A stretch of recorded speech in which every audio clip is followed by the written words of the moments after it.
quoi la sécurité financière? On va dire que lorsqu'on parle de sécurité financière, cela désigne la capacité d'une personne ou d'une famille, parce qu'on parle, la sécurité financière, c'est pas seulement propre à une personne.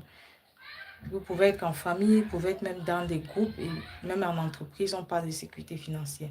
Donc, c'est la capacité d'une personne à gérer ses ressources financières de manière à répondre à ses besoins essentiels, atteindre ses objectifs à court terme, à moyen terme et à long terme, et puis faire face aux imprévus. C'est ça, la sécurité financière.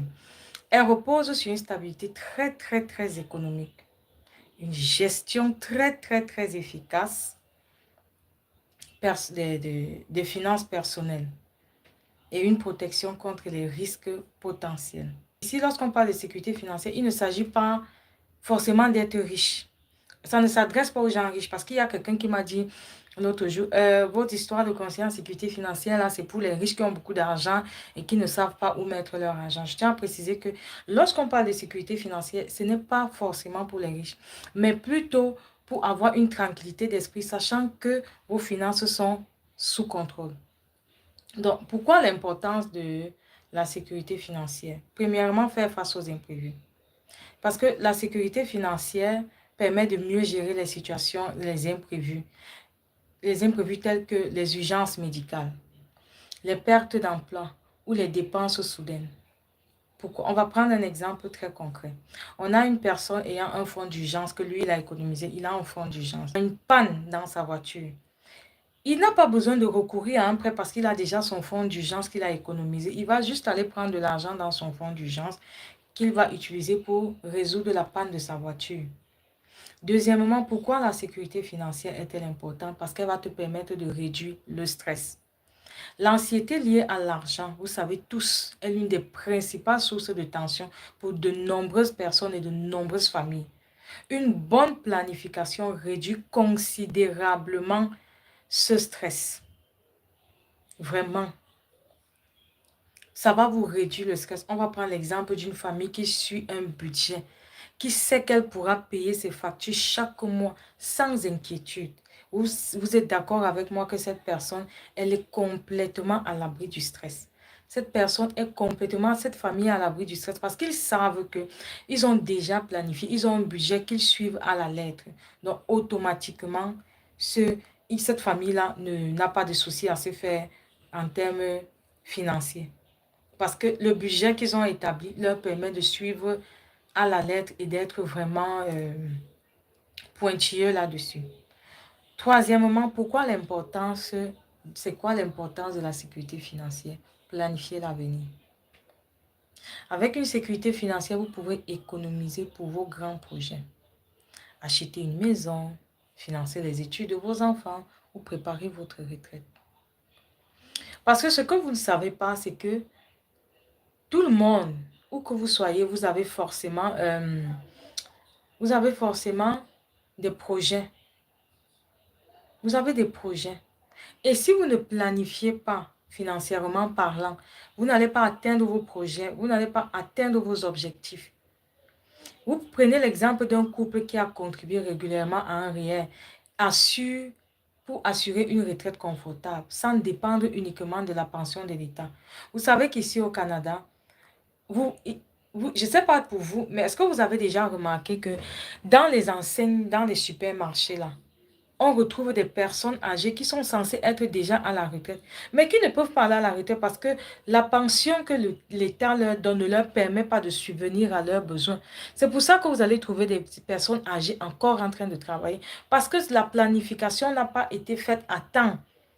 Alors, elles sont obligées de retourner au travail pour espérer avoir complété sur la pension que l'État leur donne déjà. Donc, elles sont obligées de retourner travailler. C'est pour ça, c'est très important de planifier. Vous voyez, comme je vous ai pris un exemple d'un couple qui a déjà cotisé à son REER. Ils ont cotisé à leur REER. Lorsqu'ils doivent prendre leur retraite, leur cotisation plus la pension de l'État va venir s'ajouter. Donc, les deux combinés vont leur permettre de vivre et de ne plus aller travailler. Posez-vous la question, pourquoi dans les supermarchés que vous partez là, vous rencontrez des personnes âgées qui sont encore en train de travailler? Parce que la pension que l'État donne ne suffit pas. Ça ne leur permet pas de subvenir à leurs besoins. C'est pour ça qu'il faut planifier. Et ça commence tôt. Il faut le faire très tôt. Il faut le faire vraiment très tôt. Ne restez pas, ne vous dites pas que non, je vais le faire, je le ferai plus tard. Non. Faites des planifications le plus tôt possible. Faites des planifications le plus tôt possible. Commencez à planifier le plus tôt possible. Plus vous êtes jeune, plus ça va. Parce que quand quelqu'un commence à planifier, par exemple, à l'âge de 25 ans, vous êtes d'accord que lorsqu'il part prendre sa retraite à 64 ans, il a mis assez d'argent dans... Il a mis assez d'argent dans son REER.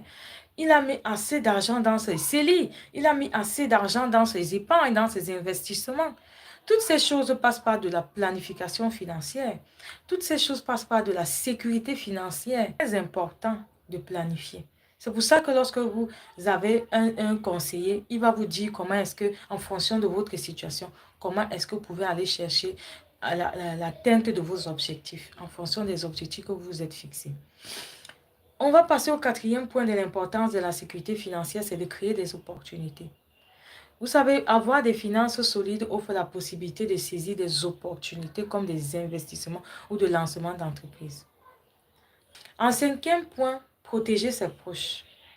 Vous savez, l'amour, ce n'est pas seulement quand on est vivant. On n'aime pas ses proches seulement quand on est vivant.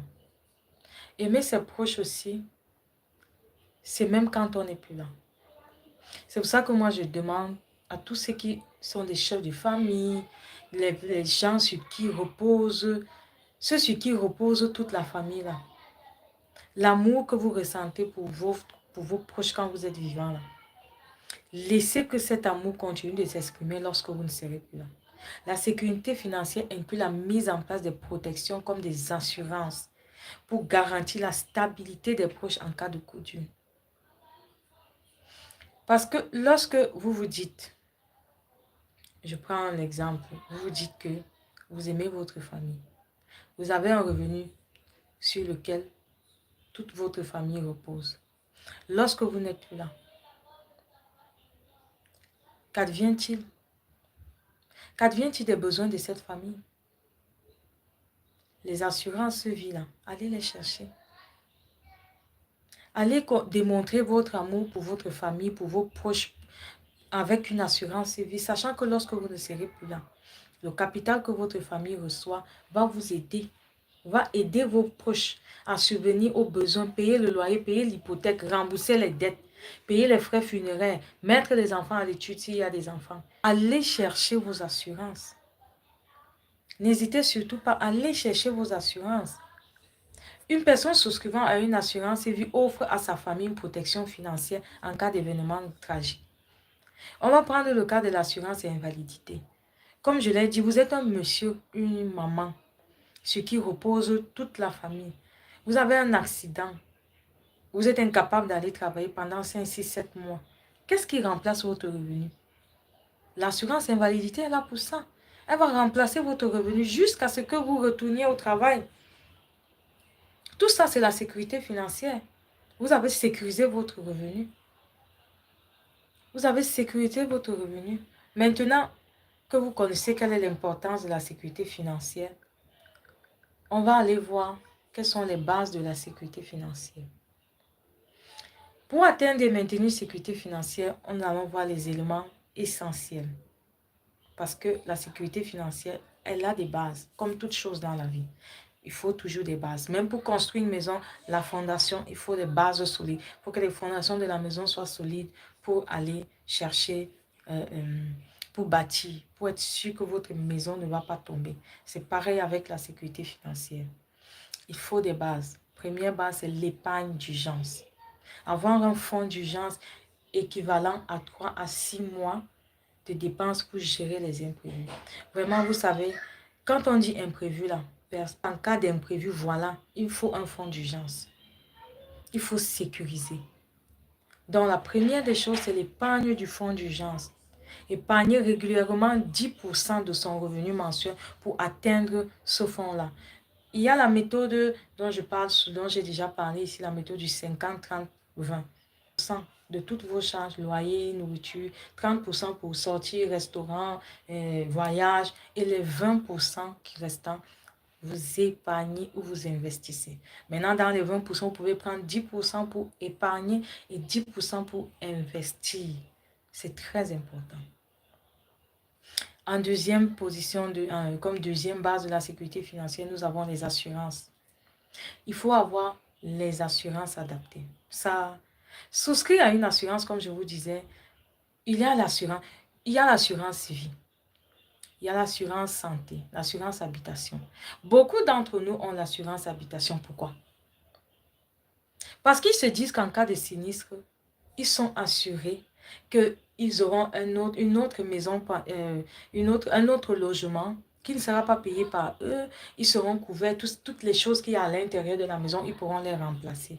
Mais pourquoi vous négligez l'assurance vie? Vous négligez les assurances maladie.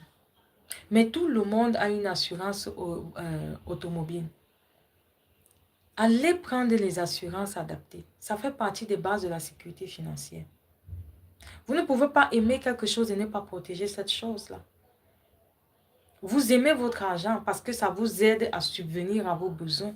Allez sécuriser cet argent. Vous aimez votre famille. Allez sécuriser votre famille en leur permettant qu'après vous, qu'ils ne souffrent pas. Vous aimez votre voiture parce que vous savez qu'elle est très utile. Vous avez une assurance automobile. Vous savez qu'en cas d'accident, l'assurance va vous remplacer la voiture. Mais en termes de vie, vous ne prenez pas d'assurance vie. Allez chercher les assurances adéquates. Une assurance habitation vous permet de reconstruire après un incendie, sans sombrer dans des dettes. C'est pareil. Une assurance vie va aider votre famille à se relever après vous, à continuer à payer les études, à rembourser les dettes, à rembourser les hypothèques. Troisièmement, troisième base, nous avons la gestion des dettes. Il faut réduire les dettes. Quatrième point de la base de la sécurité financière, c'est l'investissement. Je vous ai dit tout à l'heure plus haut, 50% pour les charges, 30% pour le loisir et 20% pour investissement et épargne. L'investissement.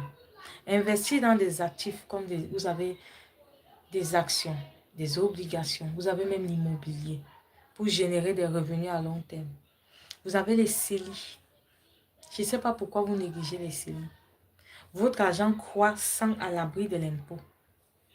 On ne viendra pas vous demander que dans ton CELI là, comme ça a mis 30 ans là, tout ce que ça a produit, il faut rembourser, il faut payer de l'impôt dessus. Non.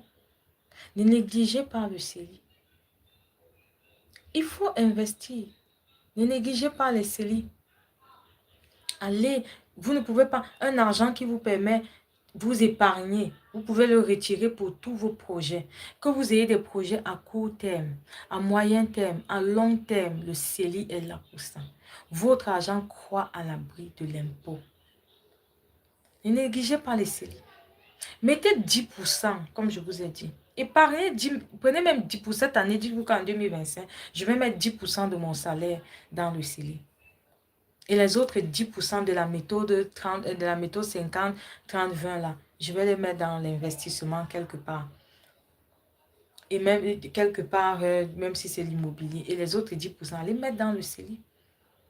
Allez maximiser vos CELI. C'est très important.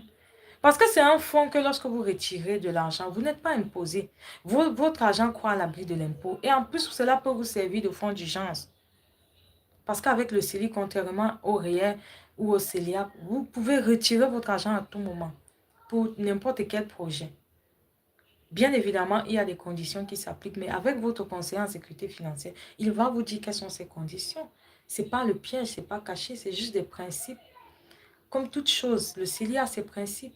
Mais la particularité du CELI, c'est que votre argent croît à l'abri de l'impôt. Votre argent croît à l'abri de l'impôt. Donc, en cinquième position pour les bases de la sécurité financière, nous avons la planification successorale. Lorsqu'on parle de planification successorale, c'est vraiment ça. Qu'est-ce que vous voulez laisser à vos enfants?